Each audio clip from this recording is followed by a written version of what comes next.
Hi, my name is Kyle Pearson, and I want to tell you a little bit about trigeminal neuralgia. This is something that I got about a decade ago, and it damn near killed me. In fact, the nickname of it is the suicide disease because so many people that get it can't cope with it, and they do end up killing themselves. In fact, I went onto a support group for it while I had it, and one of the very first posts was a mom posting to everybody that the reason why her son hasn't been in the support group lately is because he killed himself. Um, so going to the support group actually was the worst thing for me because immediately, I was super depressed. But as you can see, I'm fine now, 10 years later. What trigeminal neuralgia is I had a nerve, and it can be caused by different things. Uh, Mine happened to be a nerve was sandwiched between two blood vessels, and they'd been rubbing together for years and years and years and years, and eventually it started causing the sensation of me being stabbed and electrocuted in my face at the exact same time, over and over and over again. In fact, it was so bad that anything could trigger it. There was a point where I was outside and there was this slight wind, and it was barely going across my face, and I am screaming my head off because the pain was so bad. You can't blow your nose, you can't scratch your face, you can't scratch your head, um, you can't talk, you can't eat. I was taking medication for it. I was taking gabapentin, and I was taking a lot of it, and I couldn't even get it into my mouth. So I tried to grind it up and put it in an Ensure because I couldn't eat or couldn't drink. So I took a straw in the corner of my mouth, and I was trying to slowly suck this stuff up so I could get any sort of nutrition in me and the medication. Took 9 different doctors to determine what I had, one of which said I had MS. That was going to be either inoperable at all or they were going to have to do brain surgery. I went to San Antonio and they looked at the exact same MRI and said there's nothing on here that would even indicate you have MS. And then I ended up going to the Mayo Clinic in Phoenix, and they're the ones that were able to say, okay, what you have is trigeminal neuralgia.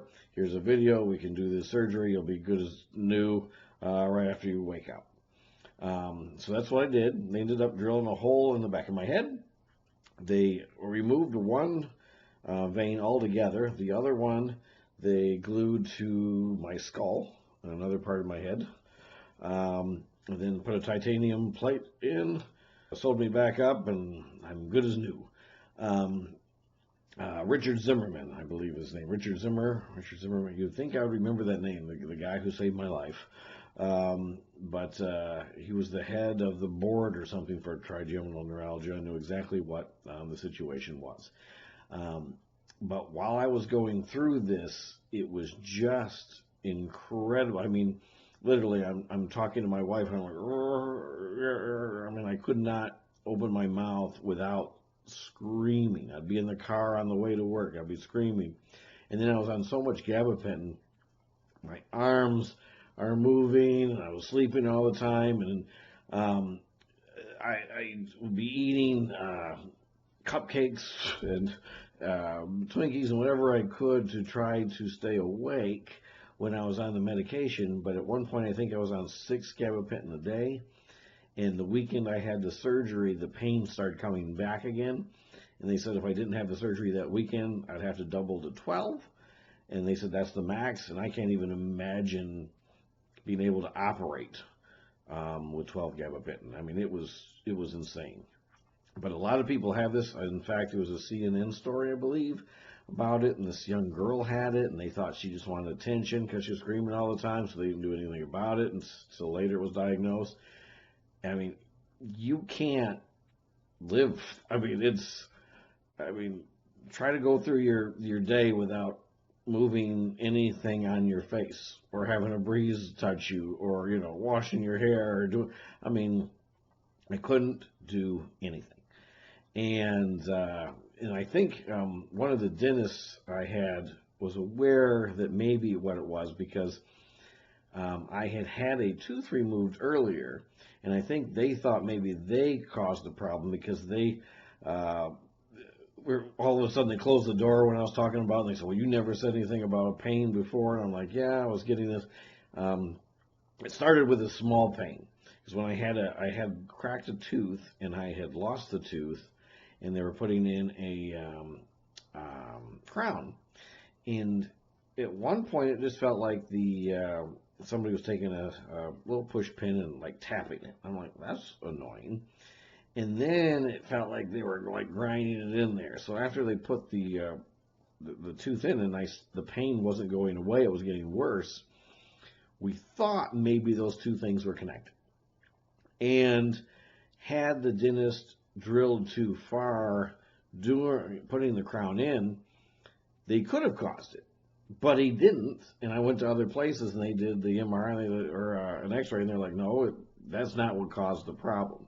It may be that finally enough feeling went through that nerve to generate a problem, but that's not what caused the problem. The problem was the two veins that were sandwiched, but the guy didn't want to talk about it. And I didn't want to sue him.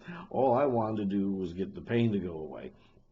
So yeah, it took us 9 different doctors, and then finally we were able to resolve it.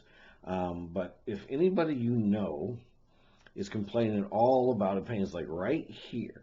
And I guess there's these 5 different nerves that come across your face and connect there.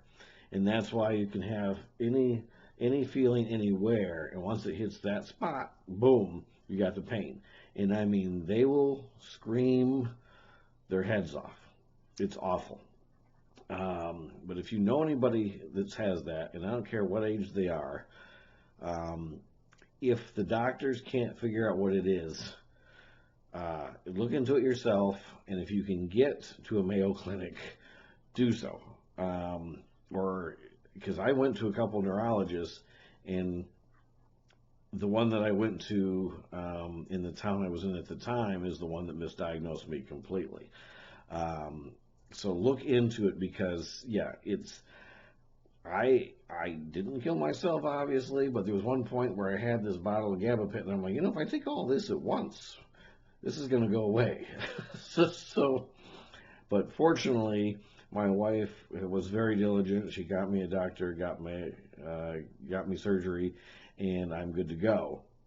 But I don't know how much longer I could have done that. I didn't even think my heart could do it, because I was screaming in so much pain so often and for so long, I thought I was going to have a heart attack.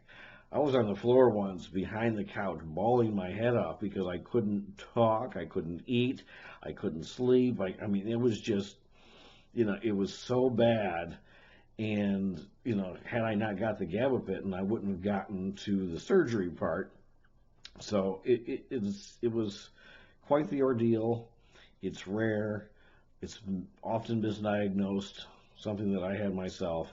But if you know anybody that's got it, please do something about it as quickly as possible. Thank you, and thank my wife very much. Paula, I love you. You saved my life.